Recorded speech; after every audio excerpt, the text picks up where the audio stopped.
Greetings, everyone. I am Dr. Wolf, and this week I saw The Rise of Skywalker, as well as the final episode to The Mandalorian Season 1.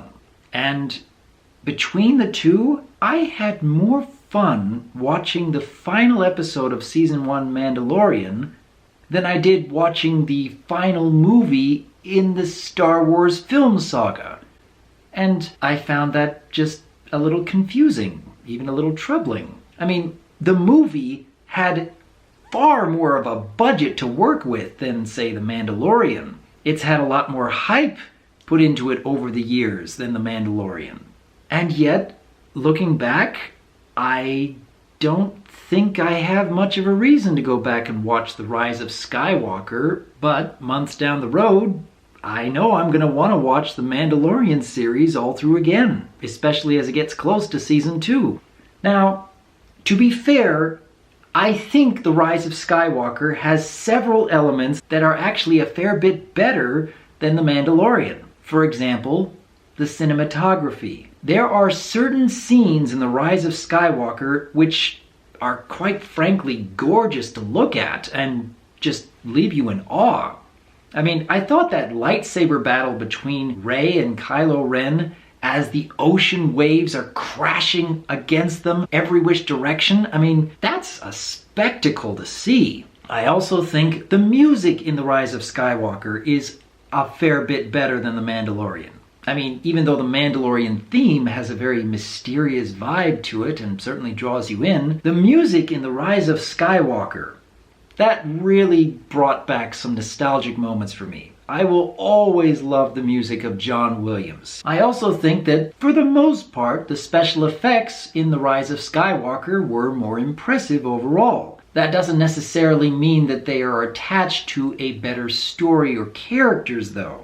I think my biggest complaint about The Rise of Skywalker is because it doesn't feel like it's a well thought out narrative going all the way back from The Force Awakens and into The Last Jedi and into The Rise of Skywalker. I mean, it kind of seemed like the writers had to slam the brakes on certain story elements and go after other story elements only to pull back and then try to go for something different entirely. It didn't feel like there was a real running theme throughout these three movies. It felt like they were trying to go in multiple different directions and they weren't quite sure which one they really wanted to stick with. Now, by contrast, The Mandalorian is a much smaller story with far fewer characters. And yet, I have more of a connection to The Mandalorian and Baby Yoda than most of the characters I've seen in The Rise of Skywalker. Now, to be fair, when I saw the first episode of The Mandalorian, I was kind of going back and forth on whether or not I thought this had a lot of staying power, because certain story elements didn't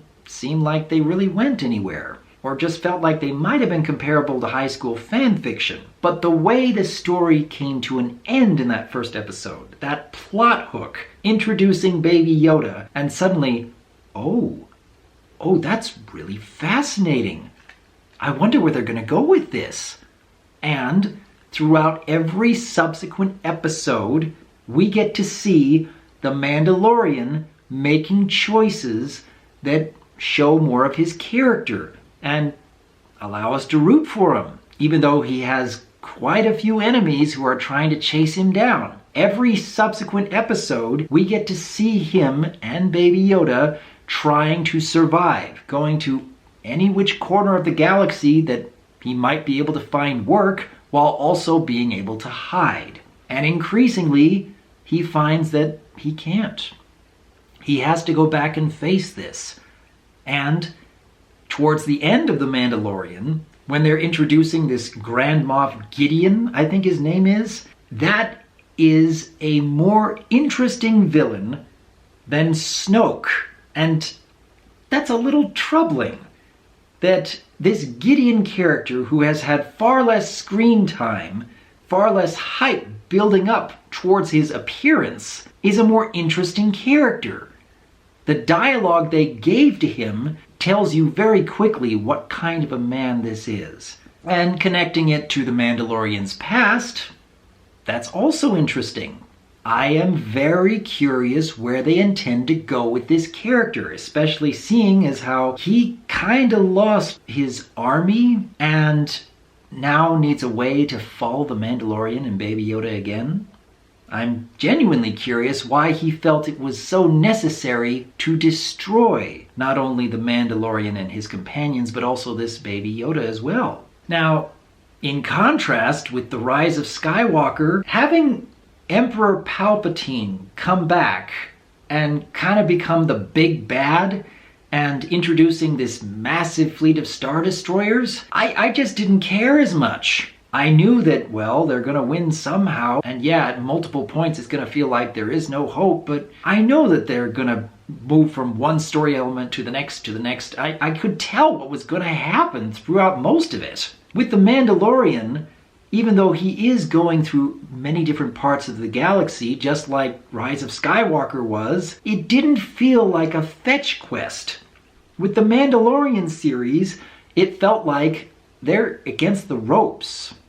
He's desperate to try and find work to keep him going, trying to find a safe place to hide, and realizing more and more, I can't hide.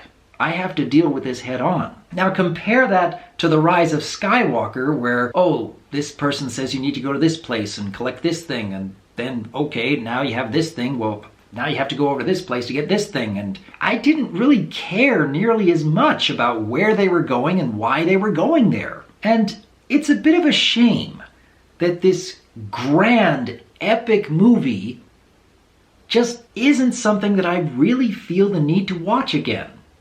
Whereas the much smaller series with only a fraction of the budget, a fraction of the number of characters, is able to build upon story elements much more naturally and make me care about the characters. I honestly don't know what lies in the future as far as Star Wars films go. But if they're going to be releasing content like The Mandalorian, I am grateful. I am grateful that there is at least this part of the Star Wars universe that is still drawing me in. I grew up loving the original Star Wars films, and something like The Mandalorian is reigniting that love in small and subtle ways. But then, what do each of you think? When you're comparing The Rise of Skywalker and all the elements that are fantastic about it, and then compare The Mandalorian with the differing fantastic elements that come from there, which one do you think you're going to want to watch again in the years to come? Leave your thoughts in the comments below, because as always, I am Dr. Wolf, and I look forward to hearing from you.